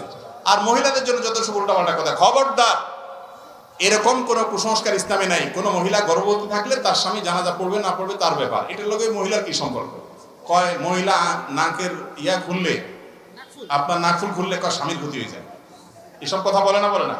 আমি বলি যে এইটা যদি সত্য হতো তাহলে মহিলারা তো বিরাট বড় অস্ত্র হাতে পেয়ে যেত, কারণ স্বামী তিরিং বিরিং করলে সাথে সাথে নাকফুলটা খুলে বেড়ায়। যে চান্দু কাহিনী করবা তুমি, নাকফুল খুলে বলো তোমার ক্ষতি হয়ে যাবে, এসব হাস্যকর কথা, ফালতু কথা। মহিলার নাকফুল থাকলেই কি এতে স্বামীর কোনো ক্ষয়ক্ষতি হবে? এগুলো কুসংস্কার, এগুলোকে আমাদের দূর করতে হবে। তিনকুল পড়ে কবর জিয়ারত করা হয়, এটা কি সঠিক কিনা? দাফনের শেষে মুনাজাত করা যাবে কিনা? কবর জিয়ারতের জন্য সুন্নাত হলো সালামু আলাইকুম দারা কওমুল মুমিনিন ওয়া ইন্না ইনশাআল্লাহু বিকুম লাহিকুন নাসআলুল্লাহ লানা ওয়া লাকুম আল আফিয়া। এটা হলো কবর জিয়ারতের সুন্নাত। সালাম পেশ করবেন সেখানে গিয়া। কবর জিয়ারত করতে হলে 3 বার কুল হুয়াল্লাহ পড়তে হবে, একবার আল্লাহকুমুত তাকাসুর পড়তে হবে, এরকম কোনো কথা কোরআন হাদিসে বলা হয় নাই। আর মুর্দাকে দাফন করার পর দোয়া করা সুন্নাত, হাদিস দ্বারা প্রমাণিত। নবী করিম সাল্লাল্লাহু আলাইহি ওয়াসাল্লাম করেছেন। কিবলার দিকে ফিরে মুর্দাকে দাফন করা শেষ, কিবলার দিকে ফিরে দোয়া করবেন, আল্লাহ দুনিয়াতে সে যেরকম ইমানদার ছিল, এখন যেন মুনকার নাকিরের জবাবে সে ইমানের উপরে অটল থাকতে পারে, আল্লাহ আপনাকে সেই তৌফিক দান করেন তাকে। এটা আল্লাহর কাছে দোয়া করবেন, এটা সুন্নাত। কিন্তু এই দোয়াটা নবী করিম সাল্লাল্লাহু আলাইহি ওয়াসাল্লাম যে করেছেন, সম্মিলিতভাবে সবাইকে নিয়ে করেছেন, সবাই আমি আমিন বলেছেন, এরকম কোনো প্রমাণ নাই। এজন্য এই দোয়াটা যারা উপস্থিত আছেন দাফন করার পর কিবলার দিকে ফিরে করবেন, এটা সুন্নাত। অনেকে বলে দাফন করার আগে মুনাজাতের কথা, দাফন করার আগে কোনো মুনাজাত সাবেত নাই। দাফন করার সময় দাফন করবেন বিসমিল্লাহি আলা সুন্নতি ওয়া মিল্লাতি রাসূলিল্লাহ বলে, এরপরে আল্লাহর দিকে কিবলার দিকে ফিরে আল্লাহর কাছে দোয়া করবেন। আল্লাহ পাক আমাকে পরপর 2টা মেয়ে দিয়েছেন, আমি নামাজ পড়ে আল্লাহর কাছে বলতাম, হে আল্লাহ আপনি আমাকে একটা ছেলে দিলে তাকে মাদ্রাসায় পড়াবো, কিন্তু ছেলেটা কোরআন শিখিয়েছি মাদ্রাসায় যেতে চায় না, করণীয় কি? ছেলে মাদ্রাসায় যেতে চায় না, এক্ষেত্রে দেখতে হবে মাদ্রাসার পরিবেশ হয়তো ভালো না। মাদ্রাসা যেতে চাইবে না কেন? আজকাল আমাদের মাদ্রাসাগুলোতে হুজুররা বেশিরভাগ ক্ষেত্রে, আল্লাহ মাফ করুক, অনেক ভালো মাদ্রাসাও আছে, অনেক মাদ্রাসা আছে যে মাদ্রাসাগুলোতে হুজুররা বাচ্চাদের সাথে মিশতে জানে না, তাদেরকে বেশি মারে, বেশি শাসন করে, বেশি বকাঝকা দেয়, এমন ভাবে করে বাচ্চারা সাথে থেকে পালায়। আবার শয়তানও কাজ করে, স্কুলে যেতে চাইলে কয় বেশি করে যা, মাদ্রাসা গেলে কয় যাইস না। শয়তানের এখানে কাণ্ড কারখানা আছে। তো যাই হোক, মা বাবা একটা ভালো প্রতিষ্ঠান দেখবেন যেখানে ছেলে হাসি খুলে পড়বে, হেসে খেলে পড়বে এবং মন খুশিতে পড়বে, ইনশাআল্লাহ তাতে বড় কল্যাণ হবে এবং এর মাধ্যমে আপনি সমস্যার সমাধান করতে পারেন। যদি একান্ত না হয়, জবরদস্তি করে তুই মার আর বাস তোরে মাদ্রাসায় পড়া লাগবে, এরকম আবার জবরদস্তি করেন না, তাহলে ওটা নষ্ট হয়ে যেতে পারে। কোনো ভালো আলেমের সাথে পরামর্শ করবেন। আল্লাহর হুকুমে সবকিছু হয়, এটার যৌক্তিক ব্যাখ্যা সংক্ষেপে বলবেন। আল্লাহর হুকুমে সবকিছু হয়, এই কথাটা এইভাবে বলা ঠিক না। বলতে হয় সব আল্লাহর জ্ঞাতসারে হয়, আল্লাহর অজান্তে কিছু হয় না, কে কি করে সব আল্লাহ জানে, এটা ঠিক। আল্লাহর হুকুমে সবকিছু হয়। এই হুকুমে বলতে আমরা যেটা বুঝি সাধারণত ওই অর্থে এটা ঠিক না। কারণ একজন চোর চুরি করে, সেটাও কি আল্লাহ হুকুম করছে তারে? তবে হ্যাঁ, আমরা যারা বলি আল্লাহর হুকুমে সবকিছু হয়, আমাদের উদ্দেশ্য ওইটাই, মানে যে যা করে আল্লাহ তাআলা জানেন কে কি করতেছে, তাকে করার সুযোগ আল্লাহ দিয়ে রাখছেন, কিন্তু আল্লাহর হাতে সেটা, আল্লাহ দেখতেছেন। আল্লাহর হুকুমে মানে আল্লাহর নিয়ন্ত্রণে আছে, আল্লাহ দেখতেছেন, আল্লাহর জ্ঞাতসারে আছে, এর মাধ্যমে সবকিছু হয়। আল্লাহর অনুমতি বা আল্লাহর জ্ঞাতসার ছাড়া কিছু হয় না, এটা ঠিক আছে। কিন্তু আল্লাহর হুকুম মানে আল্লাহর নির্দেশে সবকিছু হয়, এটা ঠিক না। তাহলে যে চোর চুরি করে সে কি আল্লাহর নির্দেশে করে নাকি? হ্যাঁ, এভাবে বলা ঠিক নয়। অর্থে আল্লাহর জ্ঞাতসারে সবকিছু হয়। যদি আল্লাহর হুকুমে সব হয় তাহলে আমাদের কেন পাঠিয়েছেন? যাই হোক, এটা নিয়ে আর বিস্তারিত কথা বলার সময় নেই। 40% বাজে গেছে। আচ্ছা, প্রশ্ন তো রইল, কোন সময় নামাজ, কোন সময় নামাজ পড়া নিষেধ? নামাজ 3 সময় পড়া হারাম। সূর্য যখন উঠে ঠিক সকালে, আর দুপুরে ঠিক মাঝামাঝি যখন থাকে, আর সূর্য যখন ডুবে, 3 সময় নামাজ পড়া হারাম। আর কিছু মাকরু সময় আছে, অপছন্দনীয় টাইম আছে। নামাজে ইমামের ভুল জানা সত্ত্বেও ইক্তেদা করার বিধান কি? ইমাম ভুল করতেছে আপনি জানেন, তারপরেও তার পিছনে নামাজ পড়েন, বিধান কি হবে? উত্তর হলো, ইমাম যদি ভুল করে আপনি নিশ্চিত জানেন, তাহলে সেক্ষেত্রে ভুলটা দেখতে হবে কেমন ভুল। যদি বড় ভুল হয় যে কেরাতে এমন ভুল যে নামাজই সহি হবে না, তাহলে ওই পিছনে নামাজ পড়া জায়েজ নাই, ইমাম চেঞ্জ করতে হবে প্রয়োজনে। কিছু আলেম বলে ইবাদতের ক্ষেত্রে নাকি মাঝে মাঝে জয়ীফ হাদিসও আমলযোগ্য হয়। এখন আমার প্রশ্ন হলো, জয়ীফ হাদিস কি আসলে আমলযোগ্য? কোন ক্ষেত্রে ফজিলত এবং আমলের ক্ষেত্রে জয়ীফ হাদিস চলে, সেটা অনেক শর্ত সাপেক্ষে মুহাদ্দিসিন ইকরাম বলেছেন, এবং সেটা ঠিক আছে। কিন্তু হালাল হারাম, ঈমান, আকীদা, এই সমস্ত ক্ষেত্রে জয়ীফ হাদিস চলবে না। আমাদের এলাকায় দেখলাম যে জানাজা নামাজের পর দাফনের পূর্বে সম্মিলিত মুনাজাত করে। একটু আগে বলেছি এটার কোনো ভিত্তি নাই। মাজারে মহিষ দেওয়া, টাকা দেওয়া জায়েজ আছে কিনা? মাজারে কোনো কিছু দেওয়া জায়েজ নাই। মাজারে কেন দিবেন? মাজারে দিলে সেটা তো মাজারে যারা ওই যে আপনার গাঁজা খা, ওই গাঁজাখোরদের আরো সহযোগিতা হবে, এটা জায়েজ নাই। মাজারে কোনো কিছু দিবেন না, দিবেন গরিব মানুষকে আল্লাহর জন্য মসজিদে। মাজারে দিলে কি লাভ হবে? যিনি মাজারে শুয়ে আছেন উনি যদি আল্লাহর ওলি হয়, উনি যদি নেক মানুষ হয়, ভালো মানুষ হয়, তো আপনার এই জিনিসগুলো কি তার কবরে ঢুকবে? বাইরে যে বাটপার আছে এদের ভাগযোগ করে খাওয়ার ব্যবস্থা হবে, ঠিক না ভাই? ঠিক। মাজারে কোনো কিছু দিবেন না, মাজারে মানত করবেন না। মানত হবে আল্লাহর জন্য, আল্লাহ ছাড়া কারণে মানত করলে শিরিক হবে। একটু আগে বলছি কোনো ইবাদত কবুল হবে না যদি শিরিক করে। কথা কি বুঝাতে পারছেন? কোন প্রকার মাজারে কোন দান দক্ষিণা মান্নত করা যাবে না। মাজারের ভাই, মাজারে যাবেন কবর জিয়ারত করে দেন, সেখানে কিসের দান? ওখানে আপনি দিবেন, বাটপাররা সব ভাগযোগ করে খাবে। দিবেন গরিব মানুষকে, মসজিদে, মাদ্রাসা, ইসলাম মাজার নির্দেশ। ভাই, মাজারে যদি কোনো কিছু দেওয়ার নির্দেশ থাকতো, তাহলে হাজী সাহেবরা পোলটা ভরে নিয়ে রাসূল করিম সাল্লাল্লাহু আলাইহি সাল্লামের কবর দিয়ে আসতো। আপনাদের এলাকায় যতজন মক্কা মদিনায় গেছেন, রাসূল সাল্লাল্লাহু আলাইহি সাল্লামের কবরে কিছু দিয়ে আসতে পারছেন? তাহলে রাসূল সাল্লাল্লাহু আলাইহি ওয়াসাল্লামের সাথে বড় কবর কারোর আছে দুনিয়াতে? তাহলে ওয়াদা করেন সবাই, কোন মাজারে কোনো কিছু দিবেন না, ঠিক আছে তো ইনশাআল্লাহ? হাত তুলে ওয়াদা করেন। আল্লাহ আমাদের শিরিক মুক্ত সমাজ গড়ার তৌফিক দান করুন। আমি 3 থেকে 4-5 বার আল্লাহর কসম করে কোরআন হাতে নিয়ে পরপুরুষের সাথে কথা বলবো না বলে স্বামীর সাথে ওয়াদা করেছি, পরে আবার কথা বলেছি, তাতে কি আমার গুনাহ হবে? কোরআন ছুঁয়ে শপথ না, শপথ হবে আল্লাহর কসম, আল্লাহর নামে। এটা হলো শপথের নিয়ম। নবী সাল্লাল্লাহু আলাইহি ওয়াসাল্লাম বলেছেন, মান আরাদা ইয়াহলিফা ফালিয়াহলিফ বিল্লাহি আও লিয়াসমুত। কেউ কসম খাইলে আল্লাহর নামে খাবে অথবা চুপ থাকবে। আল্লাহর নামে কসম খাইছেন, পরে কসম ভাঙা ফেলাইছেন, তাহলে কি করবেন? কাফারা দিতে হবে। কি করতে হবে? আবার কসম ভাঙা তো খারাপ কাজ করছেন, সেজন্য আল্লাহর কাছে তওবা করে মাফও চাইতে হবে, সামনে যেন না হয় খেয়াল রাখতে হবে। কাফারা দিতে হবে। কাফারা কি? কাফারা হলো 10 জন মিসকিন খাওয়াবেন অথবা 3টা রোজা রাখবেন। ক্রীতদাস আজাদ করার সুযোগ তো এখন নাই, এই দুইটার কোন একটা করবে। হয় 3 দিন রোজা রাখবেন, আর না হলে 10 জন মিসকিনকে খানা খাওয়াইতে হবে কসম ভঙ্গ হলে। ফরজ নামাজের পরে মুনাজাত নিয়ে কেউ করছে বাড়াবাড়ি, আর কেউ করছে ছাড়াছাড়ি। সঠিকটা বলবেন। বাড়াবাড়ি ছাড়াছাড়ির নাম ইসলাম না। রাসূল করিম সাল্লাল্লাহু আলাইহি ওয়াসাল্লাম ফরজ নামাজের পরে বিভিন্ন দোয়া জিকির পড়তেন, সেগুলো পড়বেন। এটা যদি কেউ করে সম্মিলিত মুনাজাত, তাদের সাথে গন্ডগোল ফাসাদ করা জায়েজ নাই। এগুলা করবেন না, গন্ডগোল ফাসাদ করা হারাম মুসলমানদের সমাজে। খবরদার। আপনি বসে দোয়া জিকির আজকার করেন, আর নামাজের পরে আল্লাহর কাছে দোয়া কবুল হয়, দোয়া আপনি নিজের মতো করে করেন, কোনো অসুবিধা নেই। গোসল ফরজ হয়েছে, এখন গোসল করা হয়নি, এমন হচ্ছে মসজিদে প্রবেশ করা যাবে কিনা? গোসল ফরজ হইলে গোসল করা ছাড়া মসজিদে ঢোকা যাবে না। যদি মসজিদে কেউ থাকে, সেখান থেকে শুধু সে বের হয়ে আসতে পারে, এতটুকু করতে পারে, এর বেশি কিছু না। মৃত ব্যক্তির জন্য ভাড়া করে আলেমিনে কোরআন খতম করলে মৃত ব্যক্তির কোনো উপকারে আসবে কিনা? একটু আগে বলছি, মৃত ব্যক্তির কোনো লাভ হবে না। যে পড়াইছে তারও লাভ হবে না, তার আমসালা দুইটাই যাবে, সওয়াবও হবে না, পয়সাও পাবেন না। পয়সাও হুজুরে পাইলো। বুঝতে পারছেন কথা? ছোটবেলা না বুঝে এই কাজ আমরা হুজুরদের সাথে গিয়ে অনেক করছি, এখন বুঝছি এগুলো ভুল, এগুলো ছাড়তে হবে, এগুলো করা যাবে না। মুর্দার জন্য আপনি নিজে দোয়া করবেন। ভাড়া করে হুজুরে দিয়ে কোরআন প্রথম পড়ায়, এরপর হুজুর বকশিশ করে পাঠায় দিবে, এরকম ট্রান্সফার সিস্টেম আল্লাহর এখানে নাই। নিজে দোয়া করবেন, নিজেরটা ডাইরেক্ট ইনশাআল্লাহ কবুল হবে। হুজুরের কাছে দোয়া চাইবেন, হুজুর আমার বাপের জন্য দোয়া করবেন, এটুকু ঠিক আছে। কথা বুঝতে পারছি? আল্লাহ তাআলা আমাদের সবাইকে আমলের তৌফিক দান করুন।